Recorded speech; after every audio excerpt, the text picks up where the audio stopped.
حضور می فرمایي چې هغه چاته به زما شفاعت نه میلاویږي چې ده په دنیا کې زما د شفاعت نه انکار وکړي. هغه څوک دي؟ هغه څوک دي موږ تاسو دا هم ښه وایي هغه ښه وایي تباه به شي برباد به شي جهنمیان به شي چې کوم خلک وایي چې الله نه د کېدو او مخلوق نه د نه کېدو دا دومره غټ حرامیان دي که نه چې په چل کې د حضور د شفاعت نه منکر کړي.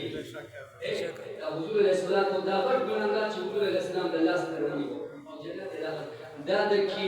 ده مبارک نه یو د کېدو امید شو که نه شو؟ تاسو په دغه امید باندې یې که نه یې؟ دا خو وایي چې امید کم کړه مخلوق پر پیغمبر علیه السلام خالق ته ځي مخلوق ته یې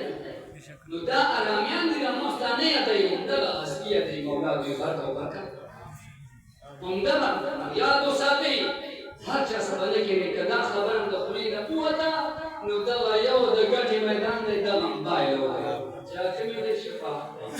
شفاعت لاړه سایه شفاعت نه لاړې محرومه شوې. حضور مې فرمایي هغه کس ته صراحتاً وویل او که کنایتاً دې وویل که په هره طریقه باندې دې وي چې د حضور علیه السلام د ذات نه د نه کېدو ستا یقین پیدا شو لاړې برباد شو شفاعت نه محرومه شوې په خپل عمل باندې نه اخلاقي جنت ته لاړ شي مخکې ټوله ورځ څوک تیږې ماتوي په لمانځه کې بیا تیږې ماتوو او که څوک ډریولي کوي نو ډریولي پکې کوو په لمانځه کې چې لمانځه ودرېږو دا یو سړی ده چې یو سړی د یو کس نه قربان ایښی رانه ورک شو وایي بچی 2 رکعته لمونځ وکړه چې په لمانځه ماته 2 رکعته چې ټول داسې شی ورته ویل شو قربان د ورکېدو همدغه طریقه ده نه ده چې دغه طریقه نه ده چې کله ته لمانځه ته ودرېږي نو چې تاسو څه شی دې کړی کله شیطان راشي شیطان مخې ته راوړي ما چې دغه ځای ته هم پکې ورورسي نو خبر داسې چې موږ پکې بیرو یا سوداګان کوم دغه موږ عمل دی. بهرحال حضور نبي کریم صلی الله علیه وسلم چې موږ او تاسو امتیان الله را باندې یو حساب کړی بله یو روایت بیرون بس حضور علیه السلام جنت ته تشریف یوړل معراج په شپه باندې چې جنت ته دوی ولاړ کړل چې جبریل علیه السلام وسله یې څومره ښایسته ښکاره کېده راته چې حضور علیه السلام د ټول مخلوقاتو سردار او د فرشتو سردار چې دا څنګه په څنګ روان یو جنت یې څومره په ښایسته ښکاره چې جنت کې یو ګوري خو حضور علیه السلام په مخ باندې نظر پرېوت یو دم نظر پرېوت چې نظر یې څنګه پرېوت د یهودو وخندل بس دومره یې وخندل چې غاښونه یې ښکاره شو نو دا غاښونه یې دومره ښایسته وو دومره رڼا وکړله چې د جنت ټول دیوالونه وبرکېدل سبحان الله ټول دیوالونه وبرکېدل جبریل علیه السلام یو دم په سجده باندې پرېوت هغه په دې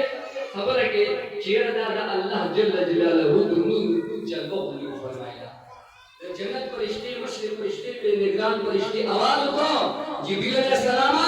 سر راپورته کړه د الله د نور جلوه نه ده دا غوږونه خندلي دي د هغې د غاښونو خوړک ته یو ښکلا ده الله جلوه نه ده چې جبریل علیه السلام سر راپورته کړه څه وایي سبحان الله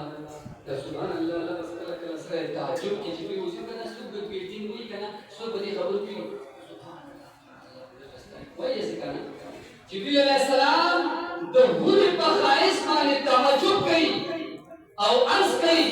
سبحان الله دا خدای پاک کوم خوش نصیبونه تیار کړي سبحان الله دا خدای پاک کوم خوش نصیبونه تیار کړي اشنا کوم قسم اواز راځي چا لپاره دي الحمدلله میلادونه چې پرې لري ښه په میلادونو کې به دا خبره یو دی ګریبونو مې ویل کړم دا شرک او دا شرک او دا شرک پوه دی ماشاءالله حضور علیه السلام خپل امت ته باره کې فرمایي چې ما امت مشرک کېدی نه شي تاسو اوسې په کوم باندې خدای خوار کړه د عرش معظیم نه اواز راغی جبریل علیه السلام عرض کوي مولا چا لپاره دی کوم خوش نصیب لپاره دا تیارې کړي جبریل عرش نه اواز راځي دا مې د مدینې منورې د جانان امتیان لپاره دا دومره ښایسته ښکلي چې د غاښونو پکې دومره چې غون جنت وځلېده دا ما د خپل مدینې منورې د جانان امتیانو لپاره تیارې کړي دي الله جل جلاله موږ او تاسو دا مینه دا خدای باندې سیکه چې دا پرې نه دی وردا په مینه باندې کوي دا میلادونه الحمدلله فخر باندې کوو شکر دی پرې لکه څوک راته کله کله وایي که نه په دې خبره باندې ورتېږي تاسو په لګه کې کې کړی شو موږ هم ویبي نه نو خلک په نه کوي موږ د حضور سره مینه راکړو ستا یو ګل بچی سره مینه نه هر کار بیان کوي څو ته وایي برسي منوي یو د اوس کچې خدای وکړ راولي نو بس جامې دې نو پوری او پسان نو پوری یو غړي کې ورڅ کوي او زما جانان دنیا له تشریف راوړی ټول خوشحالۍ کې قربان شو ټول خوشحالۍ راغله د مخه یو ځل خوشحالۍ وکړه ګډې ته جایز وي د بدن زمونږ ګډشي وي خلاص ته تاسو په روایت کې الله جل جلاله خوشحالۍ نصیب کا الله تعالی دې ټول درکا وما علینا